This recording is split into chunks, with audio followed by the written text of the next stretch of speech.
What's going on, everybody? Welcome back to the episode of Rettinger's Rants, the show where I pick a topic from the tech world, sometimes a little bit outside, and I get all red in the face and veins popping out of my neck mad. This week, I want to talk about the Xbox One and how it kind of freaks me out. This is Rettinger's Rants. Let's get ranty.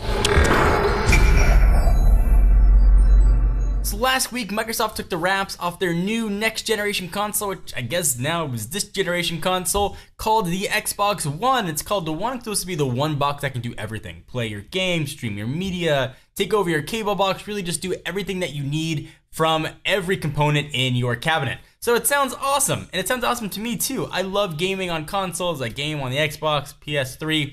That's what I prefer to get my gaming on.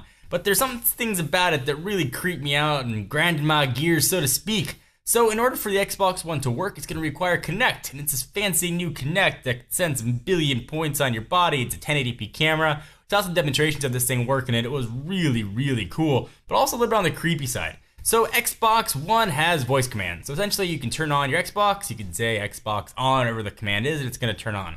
So what that means is the Xbox One and the Kinect is always listening to you, which I'd probably be okay with. But then they said, hey, now it's connected to 300,000 servers, which they claimed was the computing power of the world in 1997. So you take a console that's always listening, you combine it with 300,000 servers, and there's a little bit of potential for some privacy concerns. Now, I'm not a crazy privacy guy. I don't running around with a tinfoil hat on my head, screaming that the CIA put a chip in my brain. Usually I just don't worry. And the honest answer is I don't have anything to hide, so I never really cared.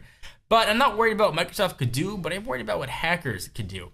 Certainly we saw Anonymous take down Sony's network, last year and the previous years, and they've had a sort of long-going feud. What happens when hackers can potentially get access to the camera that's in your Kinect, or get access to the microphones in your Kinect?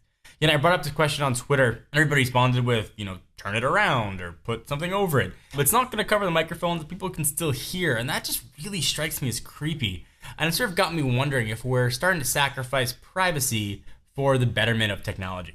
And this is the first time I've really actually thought about it, because honestly, I've never had a reason to worry about it.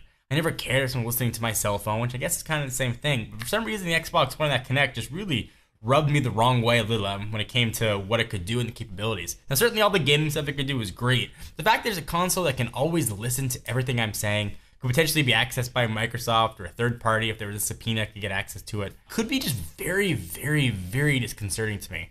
Now, I'm not saying I'm doing anything weird in my house. I'm not running around naked, frying eggs, which I know is a very specific example. But it just sort of got me thinking, what are we sacrificing as a population for the answer to technology? Is it worth it? Is it not worth it? I don't know. I'm still going to buy an Xbox One. I'm still going to have Kinect. It's still going to sit there right on my counter. So maybe I'm a hypocrite that way. But I've just sort of started the process thinking I want to have a dialogue with you guys and see what you thought. Do you care about the privacy concerns with the Xbox One or any privacy concerns that might be with the PS4? Once we know more about what it does, presumably it's going to have sort of a similar functionality.